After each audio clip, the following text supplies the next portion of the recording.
Hello, hello, good morning. In today's video, we are talking about how to melt fat in your sleep, how to burn fat in your sleep while others gain weight, how to burn it while others are gaining weight. I'm going to see if anyone's going to pop up live today. I want to get all your questions, answer all your concerns, because I know this idea of losing weight while you sleep can sometimes sound like this passive income idea, which is true. And people have passive income streams. But when you don't have a passive income stream and when you don't know about much about it, it can sound fake. It can sound like fake news. It can sound unrealistic. And so when I first heard this concept about burning fat in your sleep, how to wake up lighter instead of heavier the next day, how to actually burn fat and wake up weighing less than you went to sleep weighing, I was like, is that real? Is that real? But I had to experience it. I had to pay to experience it. I had to sacrifice to experience it. But I got that experience. And since then, over the last 9 years, this is one of those big chunks that I give to women who I coach, and they experience a drastic transformation. So we're going to talk about it. We're going to go places today, talking about how you can wake up feeling lighter and weighing less.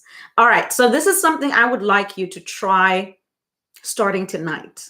This is, well, today is May 27th. It doesn't really matter because you might see this 5 years from now, 3 months from now.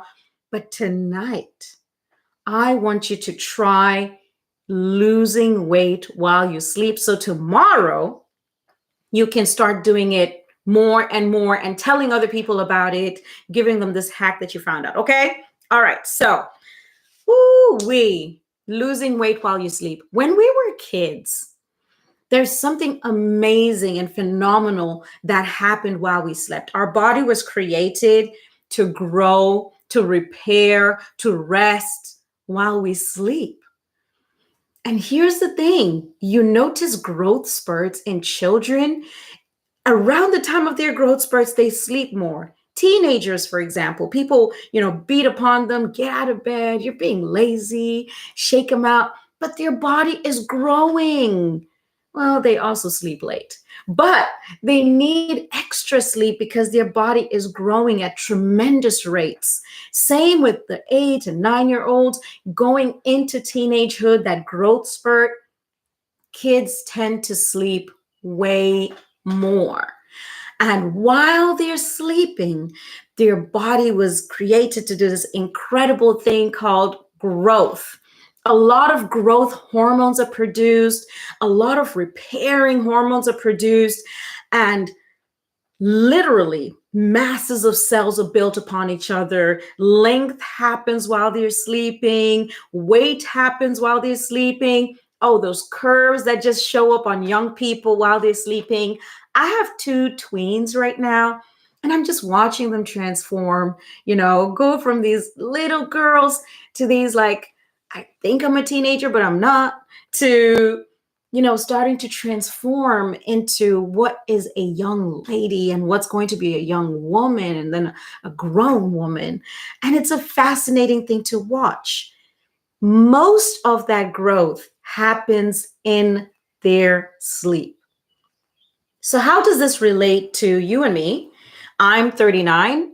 I don't know how old you are watching, but just think about your age and think about the fact that you no longer have or need growth spurts. For us, our growth spurts looks like our jeans can't fit anymore. We need a clothes size up. And those things are celebrated in young children, but not so much when we get to this age. There's so much happening in your body, and there's so many reasons that's happening. We're going to go into that, but I want to tell you that I'm about to give you the key to unlock your weight loss instead of weight gain while you sleep. get a pen, get a paper. Mine are all written on, but get a paper because we're going to start going and go pretty fast. All right. So number one, we just talked about it. At night, a lot of growth happens. And this growth is fueled by the food we eat in the evening. It's fueled by all those carbs, all those calories, all those proteins, all those fats. In this culture, in the American culture, one of the biggest meals is usually dinner. That's when the family comes together. That's when the whole spread is, laid on the table. People are catching up about the day. And we've got the mashed potatoes and the green beans and our protein sources. We've got our fats. We've got juice. We've got dessert. All of that is fuel, good fuel. If it's, great food, but it's good fuel for your body to repair, to grow, to, just fuel up, store energy for later, for another day, for another season coming up to winter. And here's what happens. There's an age that comes to us as women where our hormones start to shift. And this has been called perimenopause sometimes.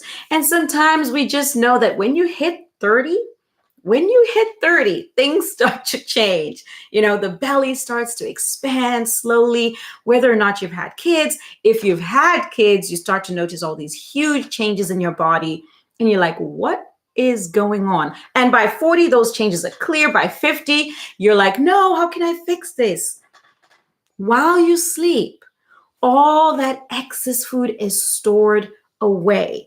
And this is the biggest reason why I encourage women to reconsider that third meal.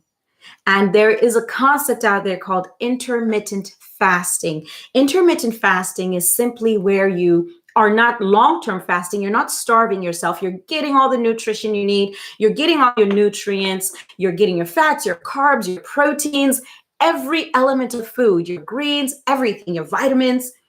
But you are doing it in a way that your body can sustain and does not have a ton extra to put away.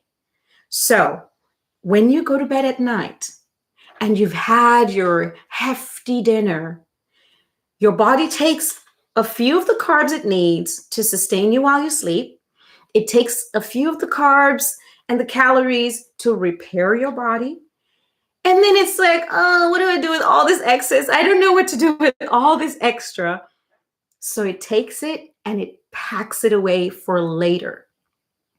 This packing away can show up on your thighs, on your midsection, on your arms. It would show up for me first on my face. Whenever I was gaining weight, I knew because like my cheeks would get rounder and my neck would get rounder, this area. And then that for me is like an identity shift because now I look different. And when I look different, I'm like, who's that? That's not me. And there's nothing wrong with gaining appropriate weight. In fact, when I was young, all I wanted to do was gain weight because I had the opposite problem. But everyone was like, oh, just wait till you get to 30. Wait till you have your first child. They were not wrong. Exactly what happened. Got my first child, hit 30, and everything changed. Now I had the opposite problem. So intermittent fasting is a concept where you give yourself all the nutrients you need, all that dense, good food in the first part of the day. So that means having a heavy breakfast. I don't know why I'm taking notes, but seriously, I like taking notes. That means having a heavy breakfast and a heavy lunch. And we're going to talk more about like, what does that entail? Because I know in our culture, we have very light, quick breakfasts. I know women who are like, yeah, for breakfast, I have a protein bar and a cup of coffee. And I don't understand why I have all this weight. It doesn't make any sense. I'm like, I get it. I get it. I didn't used to think of breakfast as an important meal either. So it took a lot for me to really understand why do I need to bother preparing a good and hefty meal for breakfast, and then skip the last meal that we're all used to eating together. And I'm going to give you mom hacks, especially if you have kids, because that can be difficult. Family time hacks for you to be able to survive and sustainably intermittent fast. The concept of intermittent fasting says that you eat within an 8-hour period, and then you fast for a 16-hour period every day. If you've tried intermittent fasting, maybe you've given up, maybe you still do it, drop your comments in the chat. Let's hear about your experience with intermittent fasting. And I'm about to share my story with intermittent fasting. So when I first heard about this concept, we lived at a little campus. It was a wellness campus, and we had moved our family to Colorado, paid money to learn about the holistic practices and more of like a whole person approach to health, because we were both nurses, my husband and we were learning that there were these gaps in our knowledge. There was not a curative and holistic approach to health. It was just, whatever we're told to do, but people were not getting better. And it's just this mind-boggling thing, but we were pushed over the edge when I had a baby. And I knew from the time that she was first in pain with teething. And I was like, I know what to give her. I can give her this medication. I was like, oh, I don't want to give her that. I know the side effects and I know what's going to happen to her liver, to her kidney. Like, there's got to be another way, because we're going to go through this for years. I had gone for years taking both Motrin and Tylenol before I found out their side effects, before I found out what they were doing to my kidney when I became a nurse. But I used to take them for period pains. I'm like, these are things that my children are going to have to face in life. And here's my first daughter. What am I going to do? How can I teach her to be better off than I was? So that was a huge shift for me that had me think, okay, there's stuff I clearly don't know.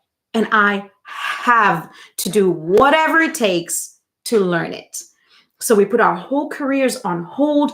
I became dirt poor, earning $700 a month as a family of volunteers, but it was well worth it. That's when I got introduced to the idea of intermittent fasting, and it drastically changed my life. When I started intermittent fasting, I would be starving by supper. I would be starving. And I'm like, how are you guys doing this? How are you guys sustaining and not eating supper after a long, hard day of work, of parenting, of walking around, whatever it was? How do you not eat supper? And then I learned that the key was not in skipping supper. That's not the key, because then you become nutrient deficient and we don't want you to be less healthy. So I learned that the key was to pack your nutrients in the front end. Breakfast is the reason most people's metabolism does not work. Skipping breakfast. When you skip breakfast, you are not giving your body that jump start. Sort of like when you start a car, they say that a lot of fuel, most of the fuel that we burn on a trip is used up, if it's a short trip anyway, is used up just starting the ignition. Because when you start a car, a ton of fuel has to go into the engine and burn to give that roar in the engine and to get your car started. It's the same with breakfast, that it's the meal that determines how your day goes. It's the meal that determines your energy levels. It's the meal that determines what your body gets to burn through the rest of the day. So when you find yourself exhausted by noon, by 3 p.m., just done by 6 p.m., and maybe you did not eat breakfast, or you had a light breakfast, or you had toast and maybe some eggs or whatever, and you didn't actually eat a robust, heavy, fueling meal for your day, that's the reason. So I had to learn to change that up. And breakfast became this feast. I mean, potatoes and eggs or tofu. And if you eat your cheese, or definitely put the vegetables in there, you have all your elements of food packed into one meal. Tons of fats from coconut oil or olive oil drizzled onto whatever, right? Whatever you're making. Think of it this way.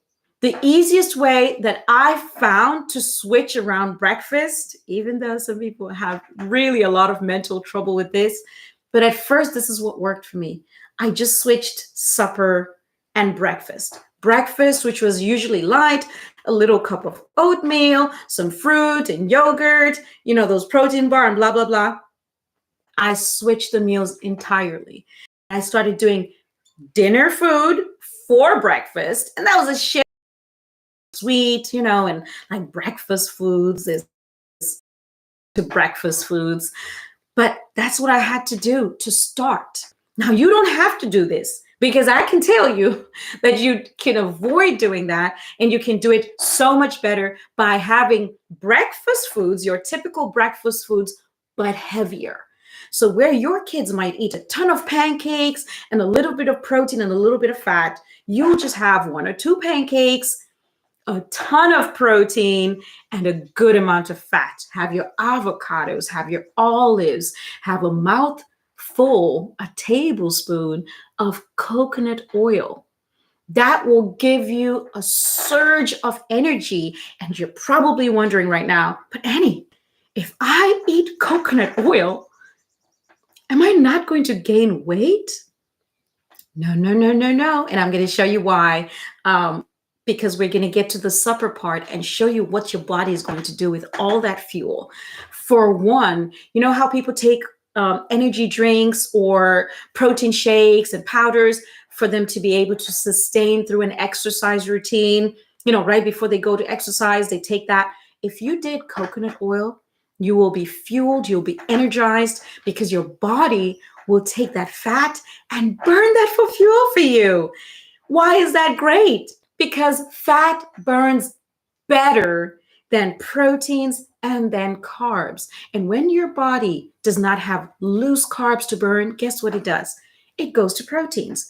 And when it does not have loose proteins to burn and is not going to take from your body yet, it looks for fats. So your heavy fats put at breakfast is a gift to your energy levels during the day. It's a gift to your metabolism, which will start that cycle and burn for you through the day. And it is also wonderful for how you will feel, having given your body all the building blocks to make your necessary hormones, to give you that glow on your skin, in your mood all day long. So let's move on to lunch. What did lunch look like? Lunch is basically if you look at breakfast like the king of your meals, lunch would be the queen. So lunch is a lesser version of what you had for breakfast. And you will notice this. You're going to see that once you do this, once you have breakfast as your big meal, your lunch is going to feel like it needs to be pushed out later. And you're going to have your lunch later because you'll still be full. You won't be craving snacks, in the middle of the day around 10 a.m., around 11, just snacking on things. Because when you find yourself craving snacks, this is a sign that your body is lacking some kind of nutrition. So whenever you find yourself craving, really analyze that. Analyze that and see, what could I do? What am I missing? What is my body looking for in this particular food? Even if it's tied to your moods, there's something that your body wants from that food. And if you give your body the whole grain, whole food version of that, it will not ask you for the lesser version later. All right, listen, if you want to do a deep dive on your hormones, you want to do a deep dive to see just what are the reasons your hormones are out of order and causing some of these issues like excess weight that you've been struggling with. You've done everything, you can't lose weight. It may be your hormones. If you want to do a deep dive with me, I have a free masterclass coming up and it's on Zoom, so the seats are limited. Get your seat today. I'm going to have a link in the description below. Click on that, save your seat. And listen, even if you can't make it because of your schedule, if you save your seat, I'll be able to send you the replay. So go ahead and grab your seat, and I will see you in the masterclass Thursday at 6:30 p.m. Central Time. All right, back to our intermittent fasting. So your lunch is basically going to look like whatever it is your whole favorite foods are. And it can be a taco salad, or it can be your rice and beans, whatever it is you're eating. I know somebody in the chat is going to say, rice is not good for you. Well, rice is not bad for you on its own. But the issue is we eat rice wrong. We eat right. That's a whole different conversation. First of all, just get your grains as whole as you can get them. Look at cultures that eat rice. They're not necessarily obese or struggling with weight. So maybe it's not rice. Maybe it's not carbs. Maybe it's where we're placing the carbs in our day, or how we're eating the carbs, what we're pairing them with, that's making them fight against us instead of work for us.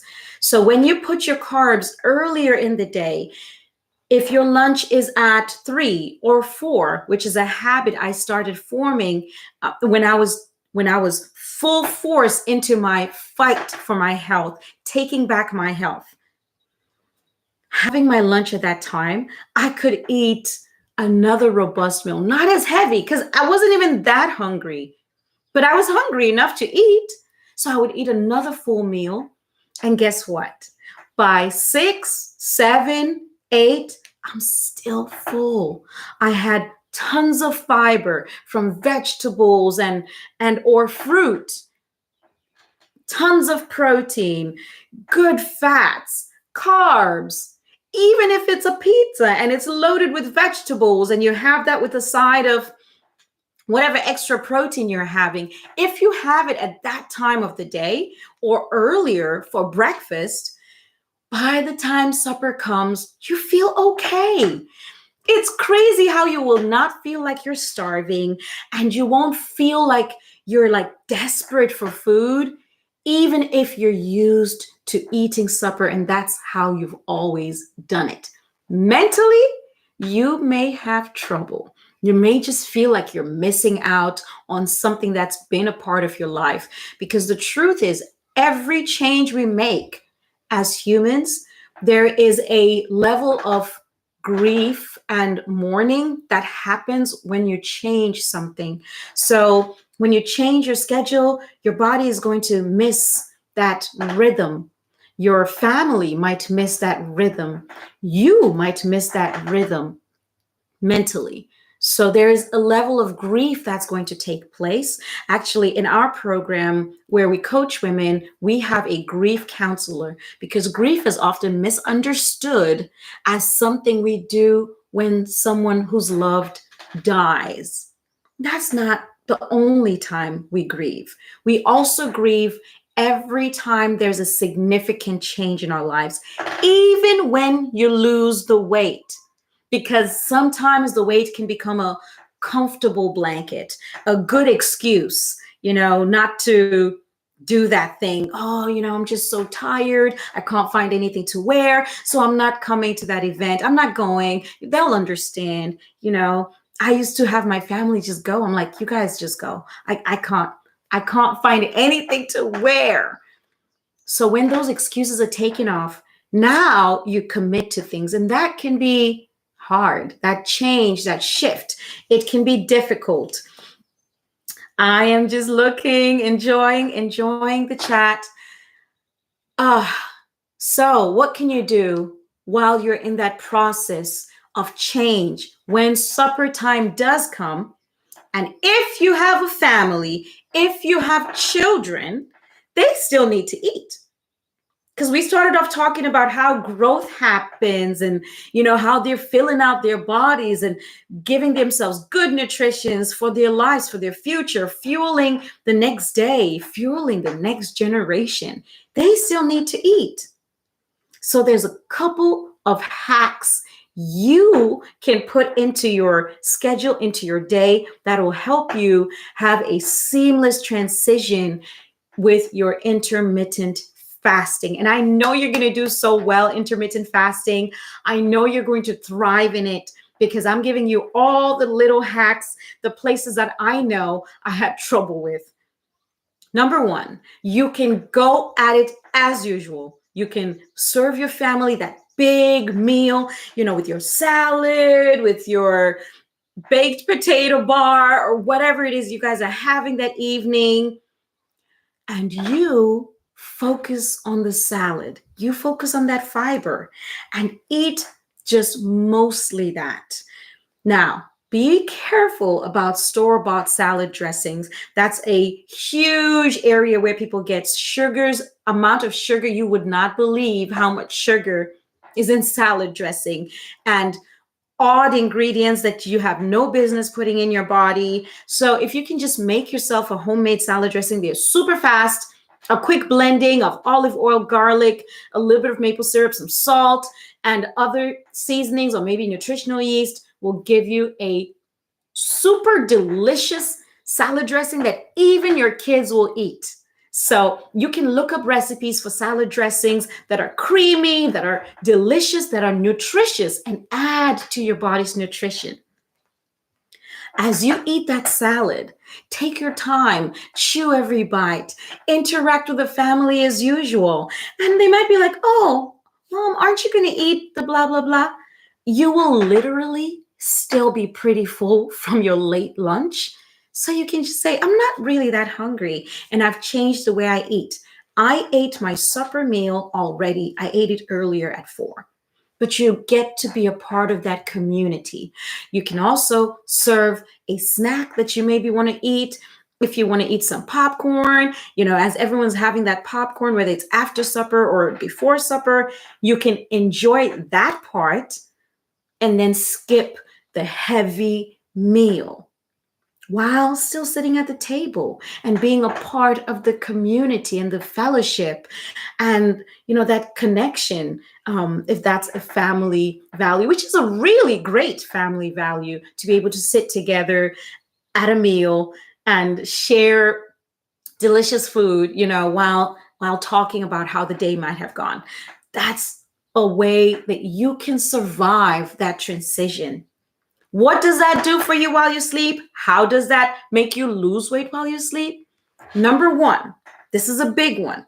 Number one, you no longer have the excess carbs for your body to just pack away for later. But later, you're not starving. You're waking up and you're eating and you're eating and you're eating. So all that does is really fast track us to the next size up. The next thing that can do for you when you skip supper is it has your body doing the same things. It's repairing, it's keeping you, energized while you sleep, because the body has to keep you alive and that takes energy. But now your body is like, "Wait a minute. I don't have enough fuel. I don't have a lot of glucose. There's not a bunch of stuff floating around. I'm going to have to go to the next best source." And guess what that is? It's your fats. The body is going to burn fat in order to get you sustaining and to get you repairing. And you're gonna wake up literally having burnt fat while you sleep. It's incredible. It's like the hackest of hacks. If you're having aha moment, drop them in the comments. If you have questions, also drop them in the comments.